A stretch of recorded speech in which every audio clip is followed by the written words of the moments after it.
Hello दोस्तों, आज हम लोग पढ़ेंगे क्लास 10 10वीं एमपी बोर्ड का सोशल साइंस चैप्टर 1। पहला चैप्टर प्राकृतिक संसाधन। संसाधन को हम कैसे समझें कि संसाधन है क्या चीज़।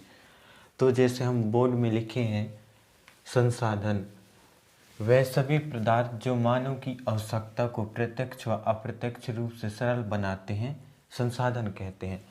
प्रत्यक्ष व अप्रत्यक्ष, जो हमारे आंतरिक या बाहरी रूप से हमारी जो आवश्यकताएं हैं उन्हें पूर्ति करने के लिए प्रत्यक्ष व अप्रत्यक्ष रूप से सरल बनाते हैं।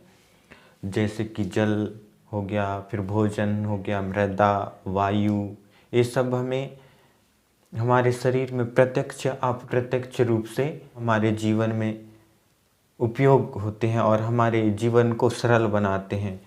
यदि वायु ना रहे तो फिर हम भी जीवित नहीं रहेंगे। तो ये हमारे एक प्रत्यक्ष व अप्रत्यक्ष रूप से सरल बनाते हैं।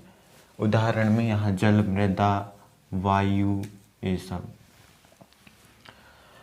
संसाधन को दो रूपों में वर्गीकरण किया गया है: प्राकृतिक संसाधन, मानव निर्मित संसाधन। लेकिन बुक के अनुसार संसाधन का वर्गीकरण 4 भागों में विभाजित किया गया है।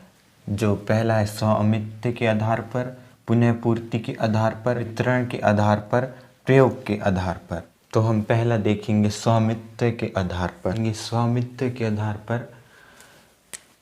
स्वामित्व के आधार पर 3 भागों में बांटा गया है: व्यक्तिगत संसाधन, उसके बाद राष्ट्रीय संसाधन, विश्व संसाधन।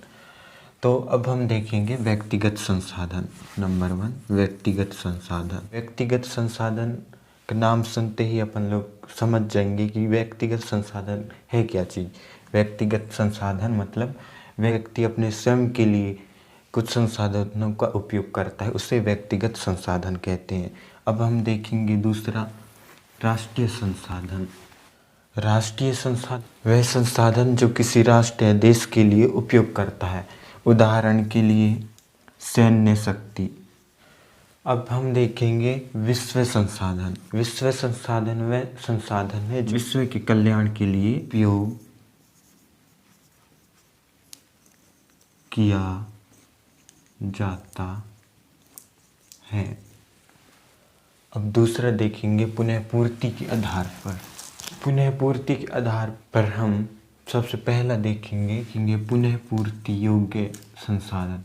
पुनः पूर्ति योग्य संसाधन ऐसे संसाधन जिसका उपयोग हम पुनः कर सकते हैं, एक बार उपयोग करने के बाद फिर से उसका उपयोग कर सकते हैं। उदाहरण के लिए भोजन, पानी। दूसरा है पुनः आपूर्तिहीन संसाधन। पुनः आपूर्तिहीन संसाधन क्या चीज़ है? वह संसाधन जिसका उपयोग हम एक बार करने के बाद दोबारा नहीं कर सकते। संसाधन जिसका उपयोग हम एक बार करने के बाद दोबारा प्रयोग में नहीं ला सकते। जैसे कि उदाहरण में पेट्रोल, डीजल। यदि हम पेट्रोल डीजल का उपयोग करते हैं अपनी गाड़ी चलाने या कुछ में, तो उसको एक बार यदि हम पेट्रोल को डाल दिए तो उसको फिर से अपन वापस नहीं ला सकते। तीसरा देखेंगे बारंबार प्रयोग होने वाले संसाधन। हमसे ही स्पष्ट है, एक बार प्रयोग के बाद आवश्यकता पड़ने पर दोबारा प्रयोग में लाना बारंबार प्रयोग होने वाले संसाधन कहलाते हैं। क्या संसाधन? बारंबार प्रयोग होने वाले संसाधन वह संसाधन जो एक बार उपयोग लाने के बाद आवश्यकता पड़ने पर उसे दोबारा उपयोग में लाया जाता है, उसे बारंबार प्रयोग होने वाले संसाधन कहा जाता है। एग्जाम्पल में तांबा, लोहा, सोना आदि। अब हम चौथा देखेंगे सनातन प्राकृतिक संसाधन। सनातन प्राकृतिक संसाधन वे संसाधन है जो एक बार उपयोग में आने के बाद वे कभी नष्ट नहीं होते। उदाहरण में जैसे सौर ऊर्जा, बार उपयोग में लाने के बाद ये कभी नष्ट नहीं होते, उन्हें सनातन प्राकृतिक संसाधन कहते हैं। तीसरा है वितरण के आधार पर।